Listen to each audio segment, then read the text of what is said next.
আজ আমি আপনাদের বিস্তারিতভাবে জানাবো কপিরাইট বলতে কি, কপিরাইট কেন আসে। তো এই ভিডিওটি দেখার পরে আপনার ভিডিওতে আর কপিরাইট আসবে না। ভিডিওটি সম্পূর্ণ দেখবেন, কিভাবে কি করতে হবে আপনাকে বিস্তারিতভাবে জানাবো।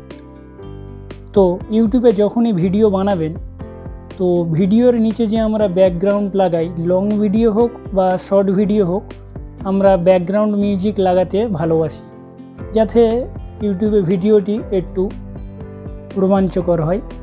সেজন্য আমরা প্রতিটা ভিডিওর ব্যাকগ্রাউন্ডে কোনো না কোনো মিউজিক লাগিয়ে থাকি। তো মিউজিক লাগানোর আগে আমাদের যেটা দেখতে হবে সেটা হলো মিউজিকটা কোন কোম্পানির, বা সেখান থেকে কোনো মিউজিক ডাউনলোড করে লাগিয়ে দিলেই হবে না। এতে কি হবে, আপনার ভিডিওটিতে কপিরাইট চলে আসবে মিউজিকটি যার, বুঝেছেন। এজন্য যখনই ভিডিওর মধ্যে যখনই আপনি ব্যাকগ্রাউন্ড মিউজিক লাগাবেন, মিউজিকটি ইউটিউব লাইব্রেরি থেকে ডাউনলোড করবেন। ইউটিউব লাইব্রেরিতে অনেক এরকম মিউজিক আছে যা আপনার ভিডিওতে আপনি ফ্রি লাগাতে পারবেন। ইউটিউব লাইব্রেরি থেকে কিভাবে মিউজিক ডাউনলোড করে ভিডিওর ব্যাকগ্রাউন্ডে লাগানো যায় সেটা আমি আপনাদের শেখাবো, তার সঙ্গে আপনাদের বলবো। তো এভাবে সেখান থেকে যে কোনো মিউজিক ডাউনলোড করে ভিডিওতে, লং ভিডিও হোক বা শর্ট ভিডিও হোক, কোনোতেই কিছুতে লাগাবেন না।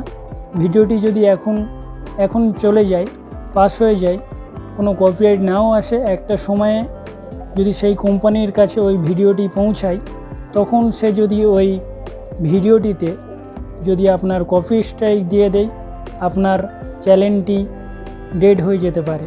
কেননা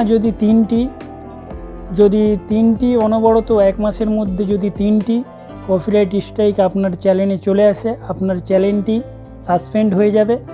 একটা কপিরাইট যদি আসে 3 মাস আপনি কোনো কিছু আপলোড করতে পারবেন না। তো এভাবে আপনার চ্যানেলের প্রতি খুবই খারাপ ইফেক্ট পড়বে ভবিষ্যতে মনিটাইজেশন করতে। এর জন্য আপনি যা কিছুই ভিডিওতে ব্যাকগ্রাউন্ড মিউজিক লাগাবেন, সে সমস্ত মিউজিক যেন আপনি ইউটিউব লাইব্রেরি থেকে ডাউনলোড করেই আপনার ব্যাকগ্রাউন্ড মিউজিকে লাগান। এতে করে আপনার ভিডিওতে কোনো দিনও কপিরাইট আসবে না। আর আমাদের চ্যানেলে যদি আপনি নতুন হয়ে থাকেন, ইউটিউব সম্বন্ধে যদি আপনি জানতে আগ্রহী থাকেন, তো আমাদের চ্যানেলটি সাবস্ক্রাইব করে থাকুন। সঙ্গে মোটিভেশন ভিডিও আপলোড করা হয়।